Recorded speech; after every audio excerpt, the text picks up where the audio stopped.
Hello, you wonderful people, and welcome to another episode of Not Too Comic Book. This being a show where I talk about TV shows that are adaptations of comic books. For today's episode, I'm going to talk about the latest episode of Stargirl, a great episode. A lot of really interesting things went down in this episode, so let's break it down. Well, first and foremost, there's a whole situation where, obviously everyone's, trying to get packed and ready to leave. I even love that moment where Courtney was like, I'm going to get the staff. And she turns to her mom. It's like, is that okay? And Barbara's like, yeah, it's okay. It's like, it's a new reality. And she's like, I get it. You're a superhero. This is something you can do. Only you can do. So she understands. She's like, she worried about her daughter, but obviously it's like, this is kind of like, this is the situation we're at. And then, Pat is one of trying to explain everything to Mike. But obviously Mike's super annoyed because it's like, I'm being treated like a kid. You're not telling me anything. And then Pat's yelling at him. It's just like, I'm not a kid, so stop treating me like one. Then lo and behold, Crusher, aka Sportsmaster, shows up and catches Pat at a disadvantage because he knows who Pat is. Pat doesn't know who he is. I do keep forgetting, right? Because it's like you were his personal trainer at the beginning. I keep forgetting about that, slipping that connection in my head. And then they proceed to fight. And Pat's landing in some blows, but Sportsmaster, and I even love later on Bowen, she kind of points out the fact is that Tigress and Sportsmaster are kind of sadistic because they kind of enjoy the hunt of it all. They like the sportsmanship of it. Like, rather than just kind of getting things done, they like to draw things out because of who they are, kind of like the almost animalistic kind of competitiveness that they have. And so even during a fight, he's telling Pat, put your hip into it. Pat does. He's like, all right, that's a good one. Even getting pissed at Pat later on because Pat does like a cheap shot. And then he proceeds to, and it's so interesting because it's not like he just has like the coordination thing. It does seem like he has superhuman, like at least some version of superhuman strength because he punched Pat and literally sent him flying back and able to toss him like it's nothing. So I don't know whether it's just his athleticism just automatically lets him do that. It does seem like there's like a hint of superhuman strength in there. But also at the same time, there's Tigress showing up at the house, shooting darts at Barbara. Luckily, Courtney and the staff kicking. Dude, that was, once again, I can't get over like how sick it is, like how Courtney and that staff fight together. How like the staff will kind of like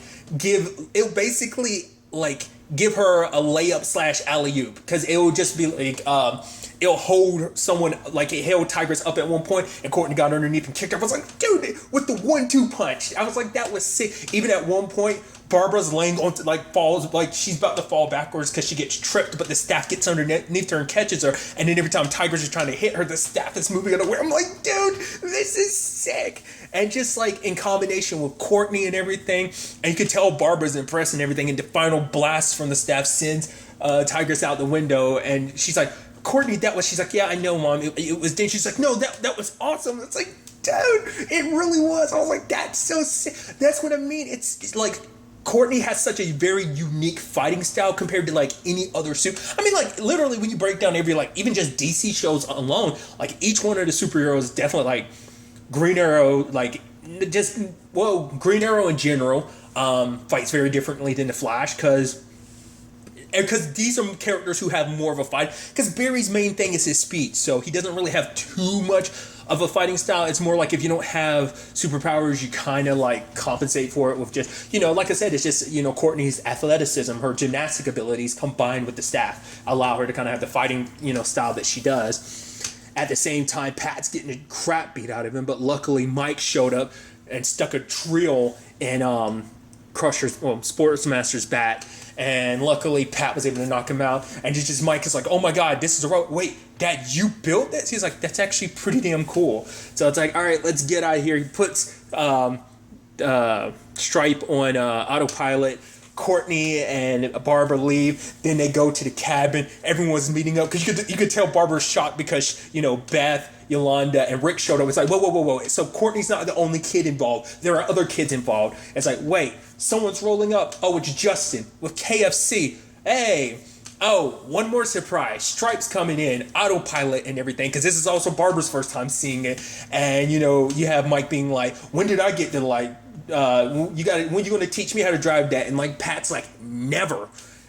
Which like the conversation stuff makes me think like once again not well versed in comics, but it tends to be that type of thing, especially because Jordan even said it himself, kill Mike because the last thing we need is legacies. And I'm sure I'm assuming, I guess in the grand scheme of things, probably if you probably look into it, Mike probably does pick up the mantle. I mean, once again, it ends up being kids picking on the mantle of their parents in whatever shape or form, like, I mean, granted, it's a grandparent situation in his case, but like, Bart eventually taking on the mantle of the Flash, which belonged to his grandfather. That is his grandson, not, yeah, is his grandson, not his son, if I remember correctly. Right. Tangents and all that. Like even using Arrow, for example, Mia being the one that take over the mantle, after Oliver. So once again, I mean, it makes sense because it's supposed to be like the next generation. Like all these other heroes have already met the next generations of Beth, Yolanda, and Rick. Mike could be the next Stripe. I think that's kind of set in stone for him. I even love the whole thing of him being like, oh, you're out here in patrol court? He's like, how different things would be if I got to the staff. And I was even curious. I was like, is it going? I'm wondering, will it? And he tries to touch the staff, but it's like, oh, it doesn't work. He's like, it's cool. I mean, my dad doesn't have superpowers. He was able to build a cool robot. So he's like, maybe it'll be something like that I could do for the Justice Society of America. And Courtney was like, that'd be pretty cool. Which... part of me wonders, is there going to be a moment later on where like Courtney's fighting and like the staff's by itself and Mike touches it and he's able to channel it for like a moment or something, or whether it is just going to be a thing of like, yeah, he's never going to have any superpowers, but he's going to compensate for it by once again becoming the next Pat, the next Stripe. So I don't know. I think that would be an interesting element to it. I do love that whole scene with Justin trying to help out Rick, because Rick's got like, he's like, I'm literally missing one last number and I don't know what, but this could be the key to figuring everything out. And then Justin's like, you know what? And then like the music swell is about to be like, oh, what's he going to say? Is he going to say something insightful? Because even I was like, oh, is he going to randomly say something that ends up being the number? And he's like, I'm going to go clean the bathroom. And Rick is just so frustrated. He's like, yeah, that's awesome, Justin. Go right ahead. It's just like, I love that they created that moment, just like swelling up the music and let down. I also thought it was also an impactful moment because it's like, obviously, Beth ends up learning like, oh, like when Henry died, his dad ended up getting all his powers, and then she's looking at Yolanda and it's like, are you okay? Are you thinking about Henry? She's like, no, because there's nothing I could do about it. And it says lie detected. I'm curious which part was it saying a lie about. I mean, it's probably like all one lie, because she said, I'm not thinking about Henry. It's like, yeah, you are. She's like, and saying like, there's nothing I could do about it, because she might be trying to seek revenge for him, because it's like, despite everything, it's like, or it could be she was thinking about him, but maybe like, that second line of it, like there's nothing I can do. Maybe that's what I'm curious about. It's one, because I'm assuming the first one is definitely the truth regardless. The question is that second half, is that the truth, or is she, like I said, is she just thinking about getting revenge, kind of like Rick is? I don't know. I'm curious about that. There's also this neat moment between obviously Barbara and Pat. She's like, why did you ever tell me like about all of this? And for Pat, it's like, because everyone that's ever been associated with this has died. He talks about like not just within the JSA itself, just connections that they had, like I think it was like, he said like Sylvester, Starman's parents died, their connection at the FBI, which is interesting to know, like, oh, they had a police hookup, which I'm wondering, is that going to be something they establish in the future? I mean, to be fair, like, when you break that down like that, you're like, oh, that's so interesting. I mean, everyone, like, even amongst the DC shows, has like their law enforcement angle. I mean, the argument could be like, when you look at things, I mean, it's like technically even in Titans, it's like, well, Dick is technically a detective, not technically, he does have a badge and everything, but like Team Arrow's always had their connection to the law enforcement, especially because like, eventually, because Dinah's a cop and everything, but obviously it was always Quentin, the Flash, Joe, as well as like the police department, Supergirl, she has the DEO, Black Lightning, he had his connection with Henderson, so it just, it's interesting. I mean, hell, even Batman has the whole, Gordon, situation, and some GCPD, depending on how the whole, Harvey situation, as well as Montoya situation kind of play out depending what I got to do. Regardless, going on tangents and all that, but it's just kind of interesting to think like, oh yeah, because sometimes angles can go hand in hand. It's not something I ever really thought about, but I'm like, oh, the fact that they brought that up, it's probably like a throwaway line because just showing that like you don't have to be directly like you don't have to be part of the JSA to be a target. Like you can be associated. So for him, he never thought life would ever bring. He thought this was done, and if he knew that Blue Valley was going to be the hot spot of all of this, he would have if he knew what he knew now, if he knew then what he knows now, like things would be different. And he's like, are we good? And Barbara's like, I want us to be. So that's kind of a neat element to that. We have Bowen with her son because he got bullied and stuff like that, and she's saying like, oh, your dad was in that same position too, but he wouldn't let anyone else. Eventually they stopped bullying him, and it's like, how did dad do that? It's like, oh, he took his bow and he stabbed it through one of his bullies' eardrums, and it's like they never bullied him again. So and then like it's like he has a tuba next to him. I'm like, oh, that's going to do some damage. You're going to really jack somebody up with that, I'm assuming. But what was interesting though is she went there and she confronted like Sportsmaster and Tigress because once again the whole thing about like, oh, you guys enjoy this too much. The fact of the matter is it's like even saying like, oh, you're not fit to be parent, and then Tigress shoots her, and I'm like, okay. My immediate thought was like, okay, so maybe I'm curious because obviously we don't know the full extent of what the filler's capable of. Maybe it's a thing of like, as long as the instrument is okay, you have almost a version of immortality, or at the very least, it can constantly bring you back to life type of thing. Because another thing I was thinking was like, because obviously it's like it can, I guess, catch you in a dream. So part of me was wondering the moment she got in there, was she actually playing the music and they think that they are actually in control, but they're immobilized and she has control of them right now? Maybe not. It also makes me wonder, well, I mean, I guess because I was wondering, like, how do they avoid the whole machine situation? Now that I'm thinking about it, because they're all adults. Like, I'm skipping around, but it's like, we know the machine affects adults. Like, how did the JSA avoid it? Like, not unless there's some, like, technology made that would affect them, or maybe it's allocated in certain... Well, I mean, it seems like it's hitting all across Blue Valley, but... because it seems like even being underground or doesn't affect... I mean, because obviously the Gambler's not underground. Neither Sportsmaster or Tigress or the Fiddler. So it's like, how are y'all avoiding all of that? We did get some interesting insight this episode, too, about how much Cameron knows. So it seems like he doesn't know anything. So that's always been my debate the entire time. Is like, how much does Cameron know? Because like when he went to blow out the candles, there was a little icy breath. So I don't know, once again, he was young and he saw his dad. So it's like, once again, he probably thinks, oh, my dad had superpowers and these powers and stuff like that. He wants to keep it hidden. Sure, he doesn't know his dad's the supervillain that he is. So it's like, regardless, it's shown that he's at the very least dark in the grand scheme of who his dad really is. All that his dad's done, all the people he's killed. I mean, in some shape or form, like you can, in some points you could be like, well, it was all for the sake. Honestly, it was out of love because he loved his wife and he wanted to get revenge. But revenge isn't the answer. Obviously, that's going to be something where it's going to have to, kind of dabble down that road as well. But that was kind of an interesting point. And I'm also curious, like, what role his parents play it, like Jordan's parents, because it's like, oh, I guess, I wonder, does that power run in there? I mean, because metahuman powers are genetic. Like, if you are a metahuman, your kid is most likely going to be a metahuman, too. I don't know if there's, like, a percentage chance of, like, oh, your kid won't be a metahuman. It almost feels like it's guaranteed.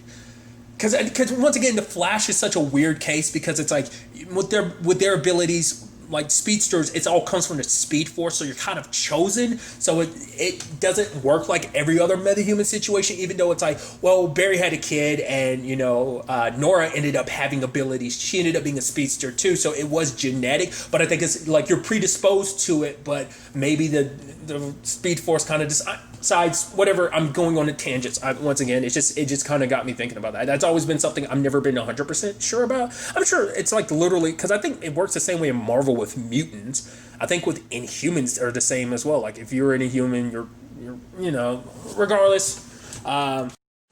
What I also thought was interesting was a conversation between Cindy and Brainwave, where he was basically pissed at her. He's like, basically, what happened is your fault because you were supposed to keep an eye on my son. If you had come to me about the fact is that his abilities were developing, maybe I could have gotten to him sooner without me having to kill him. But Cindy, and there's almost this look of like, oh my God, you had to kill him. But then immediately that kind of disappears, being like, it's not my fault, it's your fault. If you weren't in a coma, having in a diaper or whatever, this would have never happened. And, basically, Brainwave got super petty, and he was like, you know what your dad thinks of you? He thinks you're a failed experiment. She's like, no, my dad loves me. It's like, oh God, and that's the sad thing. It's like, everything Cindy's doing is because she wants her dad to love her and pay attention. It's like, oh, that's super sad. Like, that's all byproduct of an ignored child, because because even in his eyes, like, you were supposed to be his greatest experiment, but it turns out you're kind of like potentially one of his greatest failures, sadly, and that's just like heart-wrenching on its own. But at the same time, it's like, well, do you really feel bad for Cindy? It's like, well, maybe if circumstances were different, she wouldn't be who she is, and maybe she'd be a better person. But regardless, the fact of the matter is, he says that, and it's like, and your dad's not alone. Like, we in the ISA feel the same way. We don't want you. He doesn't want you. We don't want you. And just closes the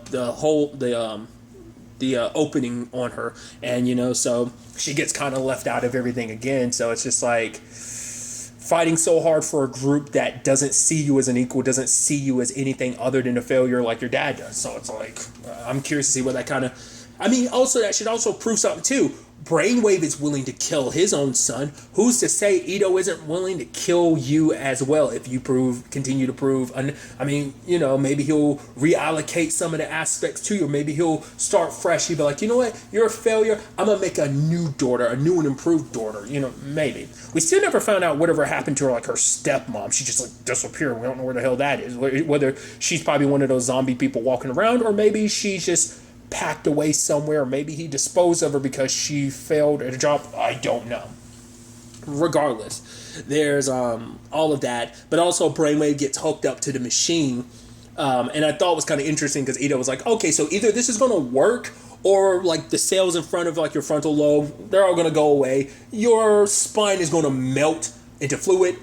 So are you willing to go down with this? And Brainwave says, let's go. Because for him, it's a thing of like, because this isn't too important, he's lost and sacrificed too much for this already. He no longer has his wife. He no longer has his son. So it's kind of like, what else do I have to live for? This is too important. So they test run the machine. So he's able to survive it. So at the same time, I love it's like, all right, Pat was able to help Rick kind of figure out the code. It was basically 1966 for like the model of the car, his dad's car. And looking over it, Chuck and Beth are able to create like a 3D map, and it turns out like Rex had created a map of all of like the ins and outs of the underground tunnels and their hideouts. So when the time came, it's like, all right, we're going to strike from these different angles. They kind of basically figure out like, the satellite, Brainwave, being able to control millions of people. It's like, all right, we got this. All right, this and that. All right, Beth is going to go. Barbara's like, I'm going to go with her. It's like, Pat's like, no, you can't. That's too dangerous. And he's like, and Bianca, I'm going to call her Bianca, Barbara is like, well, you're sending a 15-year-old, and Beth's like, actually, I'm going to be turning 16 soon. So, but nevertheless, it's like, no one knows that off is like the back of their hand like she does, so she has to go. And then Mike's like, so what do I do? And it's like, you got the most important job. I was like, all right, let's see what this is. Protect the dog. Part of my brain goes, is there significance to that? Like, is that dog significant? Probably not. It's just kind of we need you kind of here, not in any danger. But still, I'm like, the dog might be important. Because you can't, for one, let's not forget, you can't underestimate animals in the DC universe. We've got our Scratchies and our Cryptos, in this universe. Isn't Scratchy the name of? Because I know it makes a cameo appearance in Supergirl. It doesn't have powers, but it's just kind of like a wink and nod, because I think it's one of the super pets in that universe. Because I remember there's like a Crypto cartoon that like showed off like the other super pets, if I remember correctly. It was like years ago. I think it was like the early 2000s. Regardless, tangents. So it's like part of me wonders, it's like, is that dog something special? Maybe, maybe not. Who knows? but the groups are divided at the same time. Beth's trying to hack the gambler, but the gambler's hacking her back. But also she had looked at their manifesto. And then we get into the interesting spot of like, wait, they want America to know about global warming. They want universal health care. They want to get rid of like racism and like racial bias and stuff like that. And it's like, and even Rick's like, are we sure that we're on the right side of this, Pat? And Pat's like, there's got to be more. So that's the thing of like, I think this is that great example of like, in their eyes, it's like we have to do whatever we got to do to get here. But once again, it's that situation of do the ends justify the means? It's like we are trying to create a more peaceful society. We're trying to create utopia.